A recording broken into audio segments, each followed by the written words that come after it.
Olá, bem-vindos a essa explicação sobre escalonamento de APIs na prática. É, sem dúvida, um dos desafios de engenharia mais fascinantes que existem. A gente sabe que implementar um cache distribuído é a solução dos sonhos para assegurar aquele tráfego altíssimo de requisições. Mas olha só, isso traz um problema novo e super perigoso. O risco terrível de servir dados obsoletos.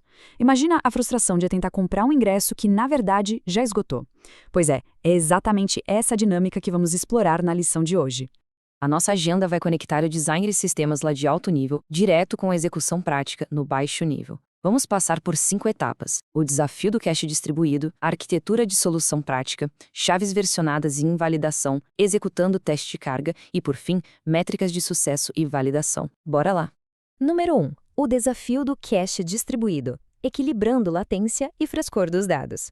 Bom, armazenar cópias de respostas de API em vários nós é uma sacada genial para reduzir a latência e aliviar muito a carga na origem. Mas o verdadeiro desafio de engenharia aqui não é só guardar esses dados. O buraco é mais embaixo. O difícil mesmo é manter tudo isso perfeitamente sincronizado em toda a infraestrutura, para garantir que ninguém acabe recebendo informações velhas. A base da nossa solução se apoia em 2 conceitos bem interessantes. Primeiro, a chave versionada. Pense nela como um token de identificação que fica embutido direto na chave do cache, justamente para impedir a leitura de coisas antigas. E o segundo conceito é a invalidação pub/sub, que é basicamente publicar mensagens num canal para que todos os nós apaguem ativamente os dados que acabaram de expirar. Ter isso em mente é crucial, tá? Esses 2 mecanismos trabalham juntos para garantir uma invalidação totalmente à prova de falhas. Parte 2. Arquitetura de solução prática. A configuração do Docker Compose. Bom, para a gente observar de verdade como o cache distribuído se comporta, precisamos de um ambiente concreto, né? A configuração que vamos usar hoje é super minimalista, mas não se engane, ela é incrivelmente poderosa. É o suficiente para simular cenários de carga pesada com muita precisão, sem precisar levantar centenas de servidores.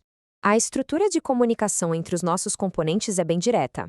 Temos 2 instâncias de API usando Express, a API 1 e a API 2, rodando nas portas 3001 e 3002.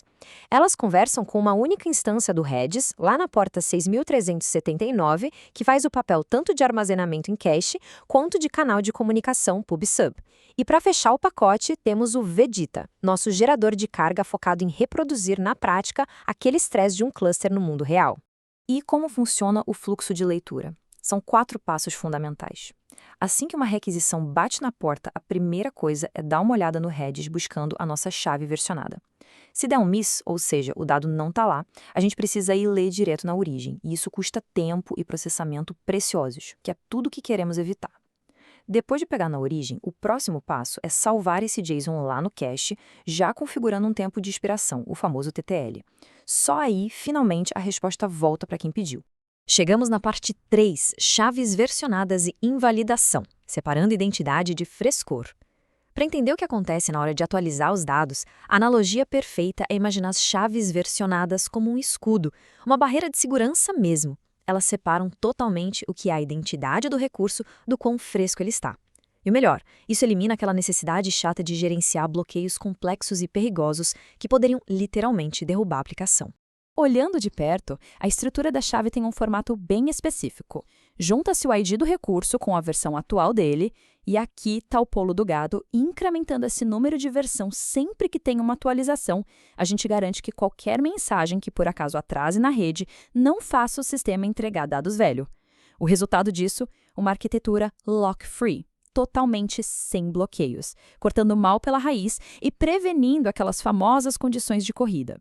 Agora, quando rola uma requisição post de atualização, a mágica acontece em 3 etapas super rápidas. Primeiro, a gente atualiza a origem lá em memória. Em seguida, a chave de versão ganha um incremento lá no Redis. E, no mesmo milissegundo, disparamos uma mensagem de invalidação pelo pub/sub. É esse ato simples de transmissão que invalida o estado antigo em todos os nós distribuídos, quase que instantaneamente. E vamos para a parte 4, executando o teste de carga, colocando o sistema sob pressão. Beleza, agora é hora da ação. Vamos ligar o gerador de carga e observar com muita atenção como essa arquitetura respira quando é levada ao limite absoluto do estresse computacional.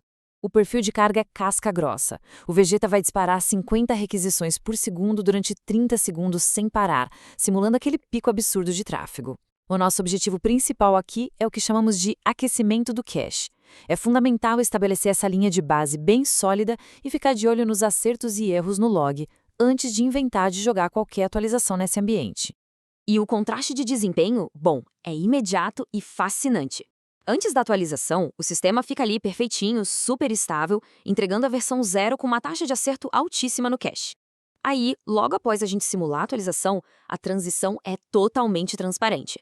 Os nós correm para apagar a chave antiga, já buscam a versão 1 que acabou de sair do forno e o cache volta a se aquecer rapidinho numa corrida super eficiente contra o relógio.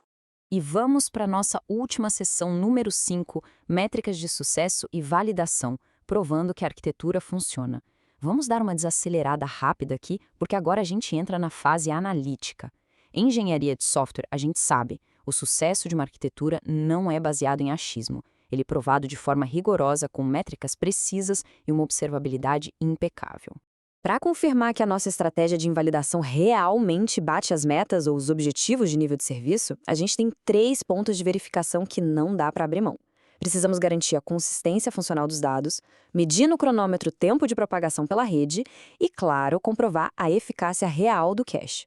Sem essas 3 coisas, nossa infraestrutura está basicamente voando às cegas. O teste de fogo para consistência e propagação é jogar requisições em paralelo para os 2 nós, assim que uma atualização acontece. O sistema é obrigado a retornar os dados novinhos em folha dentro de uma janela hiper-restrita de 500 milissegundos. É literalmente o tempo de piscar os olhos. E é essa velocidade que prova de verdade se a comunicação pub-sub está trabalhando como deveria. E olha só, instrumentar as métricas brutas é regra obrigatória antes de sair tentando otimizar qualquer coisa. A meta aqui é ver a taxa de acertos, os cache hits, passando folgado da marca dos 50%. Acompanhando isso, a gente precisa enxergar uma queda bem brusca naquela métrica de latência P95, que basicamente é o tempo que os 5% das requisições mais lentas demoram para responder. Vir essa queda significa que a gente finalmente eliminou aqueles atrasos absurdos no sistema.